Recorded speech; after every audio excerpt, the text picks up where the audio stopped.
Hello everybody, कैसे हो आप सभी। एक कमेंट आया एक बच्चे का, अभी मैंने जो शॉर्ट बनाया था उसके बाद। उस बच्चे का नाम मैं पिन कमेंट कर दूंगा कि सर हम पुरानी एनसीईआरटी पढ़ें फिजिक्स की या नई एनसीईआरटी पढ़ें।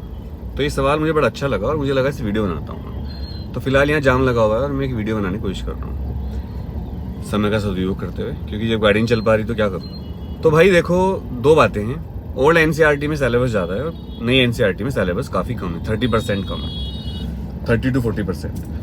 तो अगर आप तैयारी कर रहे हो नीट की और जेई की और आप एक टॉपर बच्चे हो, आपको 90+ नंबर लाने हैं, तो फिर तो आप, मैं कहूँगा, ओल्ड एनसीईआरटी पढ़ो, नई एनसीईआरटी मत पढ़ो। ओल्ड एनसीईआरटी के हिसाब से तैयारी करो।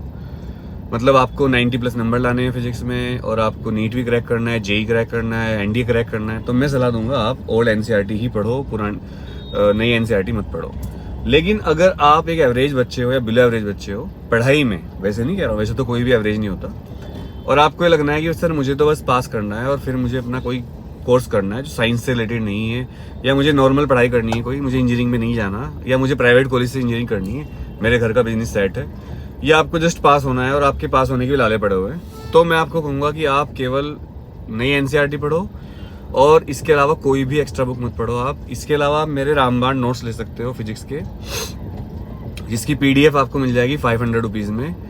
और उसके बाद तो आपको एनसीईआरटी पढ़ने की जरूरत भी नहीं पड़ेगी। उसका रीज़न ये है, वैसे तो एनसीईआरटी पढ़नी चाहिए, जो एनसीईआरटी बुक है फिजिक्स की वो बच्चों के बस की पढ़नी बात नहीं है, उसको पढ़ना बहुत ही मुश्किल है क्योंकि उसकी लैंग्वेज बच्चों को समझ में नहीं आती है। और जो केमिस्ट्री की और बायोलॉजी की एनसीईआरटी हैं वो बहुत ही बढ़िया लिखी हुई हैं, वो बेसिकली नोट्स हैं एक्चुअल में, वो एनसीईआरटी की फॉर्म में नोट्स दे रखे हैं।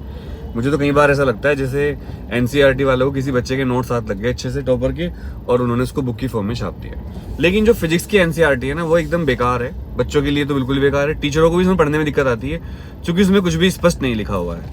पर फिर भी एनसीईआरटी को रेफरेंस बुक की तरह तो यूज करना ही पड़ेगा, एग्जाम्पल करने पड़ेंगे, उसके पेपर वहीं से आता है। एनसीईआरटी कैसे पढ़ें सर? एनसीईआरटी में पढ़ने का सबसे अच्छा तरीका होता है, जैसे टाइम कम बचा है तो एनसीईआरटी के पीछे पॉइंट्स टू पॉन्डर होते हैं, वो पढ़ो, समरी होती है वो पढ़ो, उसको पढ़ के नोट्स बनाओ। प्लस एनसीईआरटी में जितने भी बोल्ड छपा होता है, ब्लैक बोल्ड, वो जरूर पढ़ के जाओ, उसके नोट्स बनाओ हाथ से, और उसमें से पेपर काफी ज्यादा आता है। इसके अलावा एनसीईआरटी में कुछ लिंक दिए होते हैं, वो लिंक से भी पेपर बहुत ज्यादा आता है सीबीएसई का। जब आपको लगता है पेपर बाहर से आ रहा है, एक्चुअल में लिंक से आता है। और अगर आपको इतनी मेहनत नहीं करनी और आपको लगता है सर अब तो टाइम नहीं है सब नोट्स बनाने का, तो आप मेरे रामबाण नोट्स ऑर्डर कर सकते हो।